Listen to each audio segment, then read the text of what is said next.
Hello students, अपन बात कर रहे थे ascidian tadpole larva. Ascidian tadpole larva के बारे में मैंने बताया था कि हर्डमानिया की एक ये फ्री लिविंग स्टेज होती है जो टैडपोल के समान होती है। तो ये जो लार्वा अवस्था होती है पारदर्शी प्रकार की होगी, गतिशील होती है, मोटाइल होती है, क्योंकि इसके अंदर क्या पाई जाती है, टैल पाई जाती है। टैल के अंदर मैंने कल इसके लिए आपको एसिडियन टैडपोल लार्वा में कल मैंने इसकी बॉडी स्ट्रक्चर के बारे में आपको बताया था कि ये क्या होगा कि आगे से सिर वाले भाग में, बीच में ट्रंक वाले भाग में और लास्ट में टैल वाले भाग में क्या होती है, डिवाइडेड होती है। अब सबसे पहले अपन बात करेंगे कि इसके अंदर क्या प्रेजेंट होती है। यहाँ पे आगे की तरफ देखो, मैंने यहाँ पे क्या बताया था, फिक्सेशन पेपिला इसके अंदर प्रेजेंट थे। फिक्सेशन पेपिला जो मैंने आपको बताया था कि वो जो लार्वाई स्टेज होती है उसके अंदर तो पाए जाते हैं। ये इनका फंक्शन क्या होता है, ये यानी अधेशन में यानी चिपकने में हेल्पफुल यानी कि चिपकने में सहायक होते हैं। अब मैंने इसकी बॉडी स्ट्रक्चर में बताया था कि ऊपर की तरफ क्या प्रेजेंट होता है, इसमें माउथ प्रेजेंट होता है। ये वाला भाग माउथ वाला भाग कहलाता है। इसके ऊपर की तरफ यहाँ पे देखो एट्रियोपोर के जस्ट नीचे एक लंबी संरचना दिखाई दे रही है जो आगे से फूली हुई संरचना होती है। और ये फूली हुई संरचना इसके अंदर क्या प्रेजेंट होते हैं, सेंसरी ऑर्गन्स इसमें पाए जाते हैं। सेंसरी ऑर्गन्स में मैंने आपको बताया था इसमें ओसिलाई प्रेजेंट होता है, ऑटोसिस्ट इसमें प्रेजेंट होता है। दो ओसिलाई प्रेजेंट होंगे, नेत्रक प्रेजेंट होंगे, एक क्या प्रेजेंट होता है, ऑटोसिस्ट, जो मैंने आपको बताया था ये बॉडी का क्या बनाता है, बैलेंस बनाए रखने में हेल्पफुल होता है। अब इसके अंदर मैंने आपको बताया इसकी बॉडी के अंदर जो यानी कि नर्व सेल्स पाई जाती है, वो नर्व सेल्स यानी कि क्या होगी, टैल के ऊपर कवर्ड रखेगी, फाइबर्स के रूप में प्रेजेंट होती है। इस ट्रंक वाले भाग के अंदर ही नीचे देखो ये एट्रियोपोर नीचे की तरफ, इसमें क्या प्रेजेंट है, गिल स्लिट्स प्रेजेंट है। ये गिल स्लिट्स आपको पता है कि इसमें सहायक होंगे, रेस्पिरेशन में ये सहायता करते हैं, क्योंकि ये जब अडल्ट स्टेज में ये चेंज होता है। कौन, जब ये एसिडियन टैडपोल लार्वा मेटामॉर्फोसिस की क्रिया के दौरान जब अडल्ट स्टेज में ये चेंज होता है तो यहाँ पे ओनली फॉर कोडेट का एक ही फीचर रहता है जो क्या प्रेजेंट होती है, कोडेट के एक फीचर में ओनली फॉर गिल स्लिट्स पाई जाती हैं। यहाँ तक अपनी बात हो गई थी। इसके अंदर मैंने आपको बताया था कि इनमें विशिष्ट प्रकार के ऑर्गन, जैसे कि इसमें क्या प्रेजेंट होगी, नीचे की तरफ एक एंडोस्टाइल इसमें पाई जाती है। एंडोस्टाइल के साथ साथ मैंने आपको बताया इसमें क्या प्रेजेंट होगा, स्टमक प्रेजेंट होगा। स्टमक के बाद में मैंने आपको बताया इंटेस्टाइन प्रेजेंट होगा और लास्ट में रेक्टम और एनएस इसमें पाया जाता है। यहाँ पे बात कर ली एक हार्ट, मैंने आपको एक रूडिमेंट प्रकार का हार्ट भी बताया था। यहाँ पे क्या होता है कि जैसे ही ये ऑर्गन कंप्लीट होते हैं, यहाँ पे कोशिकाओं का एक समूह पाया जाता है जो अविभेदित कोशिकाओं का समूह होता है। अविभेदित कोशिकाओं के समूह को यहाँ पे क्या बोला जाता है, अनडिफरेंशिएटेड सेल्स इसमें पाई जाती है। देखो आपको ये टैल एक लंबी संरचना प्रेजेंट है, यहाँ पे एक लंबी मोटी संरचना होती है। ये कैसी होती है, चल होती है, यानी और कैसी होगी, गतिशील होती है, गतिशील होती है।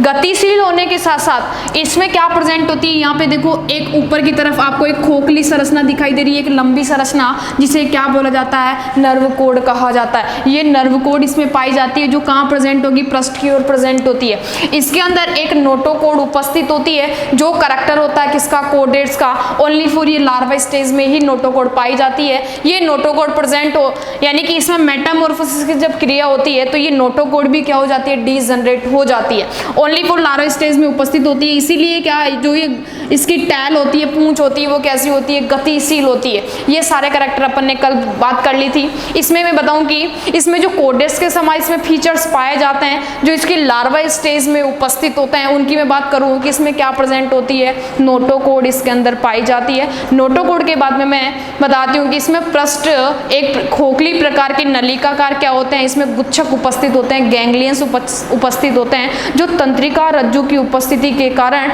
इसका अग्रभाग और मस्तिष्क और संवेदी आशय भी इसमें क्या होते हैं, जो संवेदी आशय और मस्तिष्क का अग्रभाग बनाने में हेल्पफुल होते हैं। इसमें पूर्ण विकसित प्रकार के क्या पाए जाते हैं, ओटोसिस्ट और ओसिलाई पाए जाते हैं। जो मैंने आपको बताया था क्या होते हैं, ये सेंसरी ऑर्गन होते हैं जिनका जो फंक्शन होता है, यानी कि ओटोसिस्ट का फंक्शन होगा बॉडी का बैलेंस बनाना।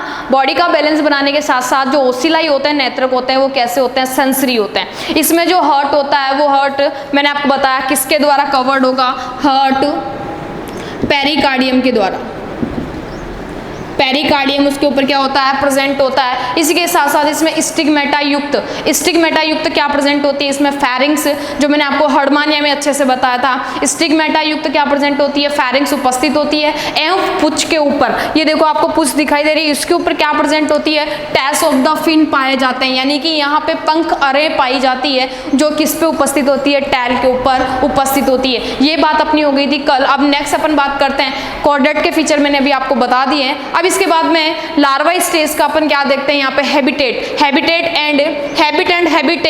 ऑफ लार्वा, ये देखते हैं। सबसे पहले अपन बात करेंगे यहाँ पे हैबिटेट में, तो इसका जो लार्वा स्टेज होती है, यानी कि जो हेचिंग की क्रिया होती है, हर्डमानिया में हेचिंग की क्रिया के दौरान इसमें क्या होता है कि जो ये लार्वा होता है, ये लार्वा जो होता है, ये लार्वा कैसा होगा, फोटो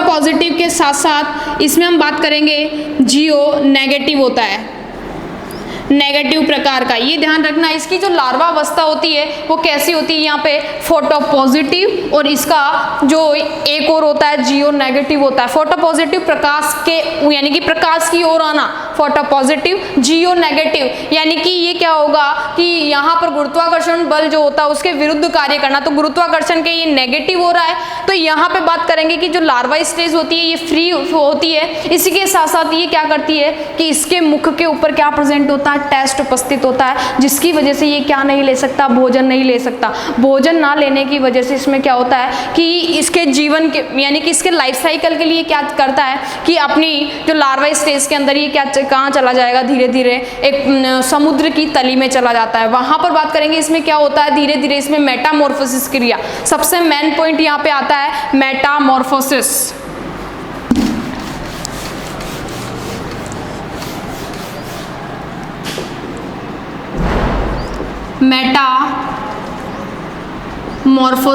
मेटामॉर्फोसिस की क्रिया को बोला जाता है कायांतरण की क्रिया। तो देखो यहाँ पे क्या होता है कि फिर धीरे धीरे इस लार्वा स्टेज में क्या आता है, कायांतरण की क्रिया होती है, और कायांतरण की क्रिया के दौरान ये किस में बदलता है, लार्वा स्टेज किस में बदलेगी, लार्वा स्टेज बदल जाती है किस में, यहाँ पे अडल्ट में बदल जाती है। और ये अडल्ट कैसा होता है, सिंपली होता है। ध्यान रखना, ये अडल्ट स्टेज कैसी होती है, सिंपली। लेकिन यहाँ पे ये जो लार्वा स्टेज होती है वो कैसी होती है, कॉम्प्लेक्स प्रकार की होती है। इसके बाद में अपन देखेंगे कि इसमें जो मेटामॉर्फोसिस क्रिया होती है, ये मेटामॉर्फोसिस कैसा होगा, यहाँ पे रेट्रोग्रेसिव प्रकार का मेटामॉर्फोसिस जो होगा वो कैसा होगा, रेट्रोग्रेसिव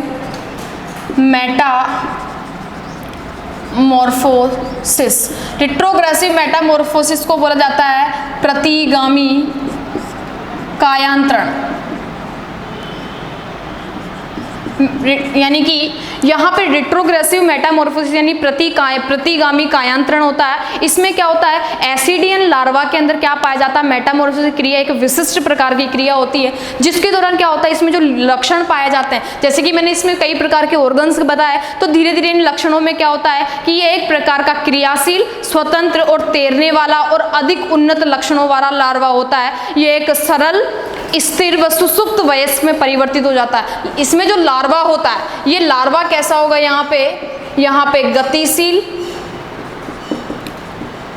गतिशील होगा। गतिशील के साथ साथ यहाँ पे कैसा होता है, ये सक्रिय होता है, क्रियाशील होगा। इसमें ही हम बात करेंगे ये कैसा होता है, स्वतंत्र प्रकार का होता है। तो लार्वा धीरे धीरे जो चेंज होगा, ये लार्वा वयस्क में बदलता है, और वयस्क जो स्ट्रक्चर होती है वो कैसी होती है, सिंपली प्रकार की। मैंने आपको बताया सिंपली स्ट्रक्चर होगी, और कैसी होगी, डोरमेंट, यानी कि ये कैसा होगा, सुसुप्त प्रकार का, सुसुप्त होता है। और यहाँ पे ये क्या करेगा, जब लार्वा स्टेज यहाँ से किस में बदल जाएगी, अडल्ट में बदलती है, वयस्क में बदलती है, तो इन लक्षणों में क्या आते हैं, यहाँ पे डीजनरेशन आते जाते हैं, जिससे ये कैसा होता है, सिंपली सरल प्रकार का हो जाता है।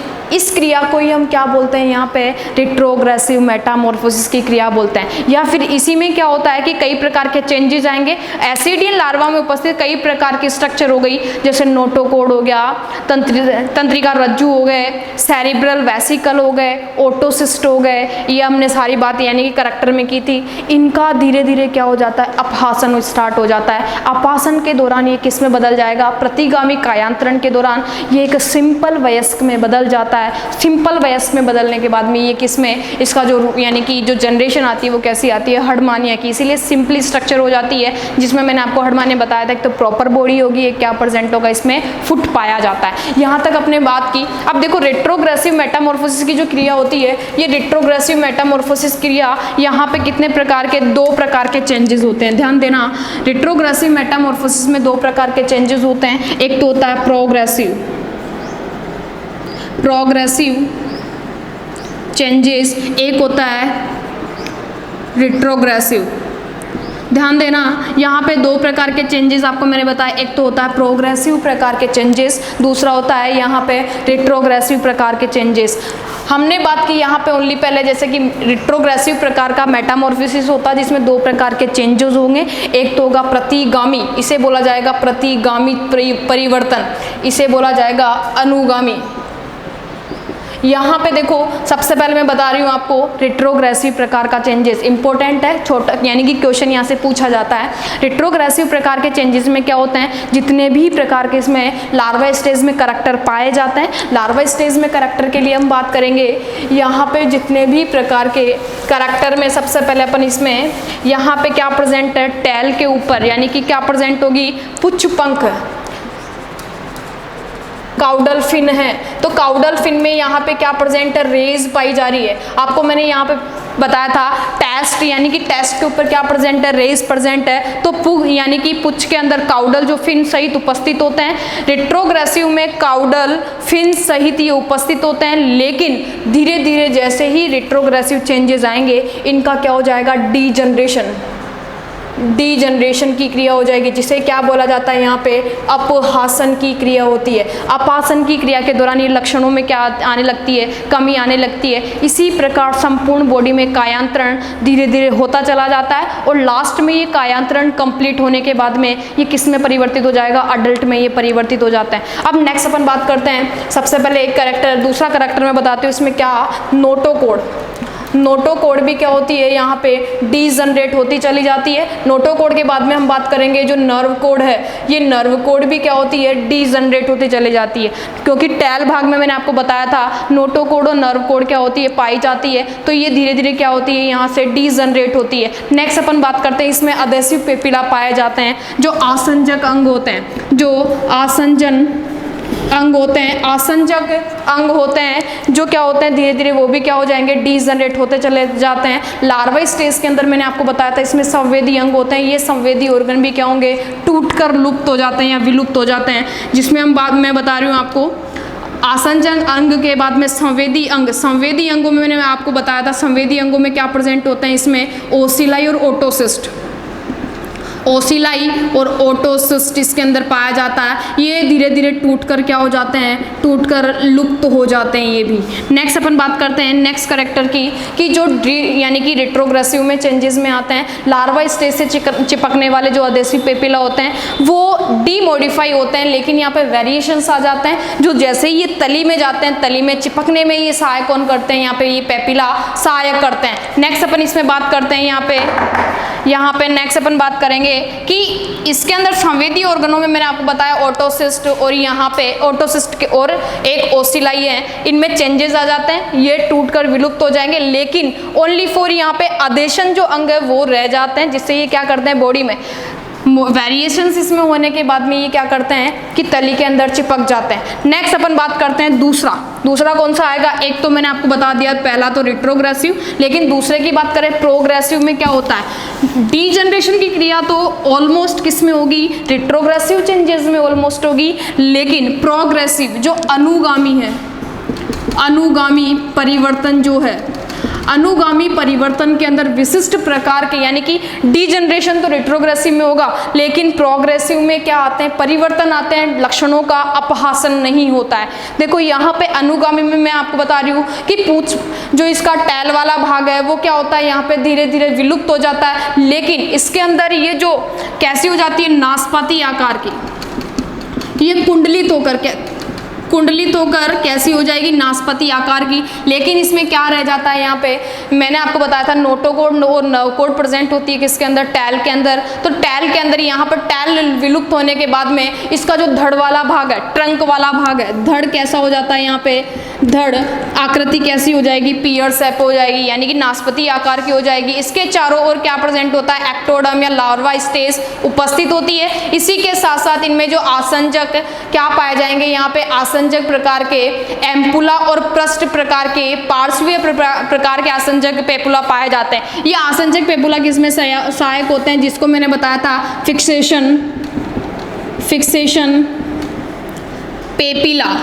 ये किसमें सहायक होते हैं, चिपकने में सहायक होते हैं। लेकिन यहाँ पे मैंने आपको बताया कौन सा, प्रोग्रेसिव प्रकार का, प्रोग्रेसिव में चिपकने में सहायक होते हैं, क्योंकि यहाँ पे इनका क्या नहीं होता, अपहासन नहीं होता है। लार्वा स्टेज के अंदर ही यहाँ पे क्या प्रेजेंट होती है, यहाँ पे एक न्यूरल ग्रंथि और न्यूरल ग्रंथि के साथ साथ तंत्रिका नली, इसी प्रकार के ये क्या बना देती है, यहाँ पे गुच्छकों का गैंग्लियन का निर्माण करती है। गैंग्लियन के निर्माण के दौरान ये क्या करेंगे, विसरल प्रकार की तंत्रिका इसमें क्या होती है, उपस्थित होती है। मुख के ऊपर जो टेस्ट पाया जाता है, मुख पे जो टेस्ट उपस्थित होता है, ये टेस्ट विलुप्त होकर ये क्या करने लग जाएगा, भोजन ग्रहण करना प्राप्त कर देता है। ग्रसनी में उपस्थित, देखो इसके बाद में जो ग्रसनी है, ग्रसनी में मैंने बताया आपको स्टिग्मेटा, तो लेकिन यहाँ पे गिल्स जो स्लिट्स होती है उनका अपहासन नहीं होता है, ओनली फॉर कोडेड का एक ही लक्षण बचता है, जिसे क्या बोला जाता है, गिल स्लिट्स। गिल स्लिट्स के द्वारा ये क्या कर लेता है, श्वसन की क्रिया कर लेता है। ये सारे किस में आ जाएंगे, धीरे धीरे अडल्ट में आ जाएंगे, ये सारे लक्षण अडल्ट में रहते हैं। इसी के साथ साथ हम बात करेंगे इसमें जो आमाशय होता है, आमाशय व इंटेस्टाइन, स्टमक और इंटेस्टाइन क्या हो जाते हैं, बड़े हो जाते हैं। इसी में यकृत का विकास हो जाता है, लीवर का विकास हो जाता है। एट्रियल जो गुहा होती है, एट्रियोपोर मैंने आपको बताया था, बॉडी के डोर्सल सरफेस पे एट्रियल कैविटी भी कैसी हो जाती है, बड़ी हो जाती है। एट्रियल कैविटी के साथ साथ इसमें जो सर्कुलेशन होता है, यानी कि परिसंचरण तंत्र,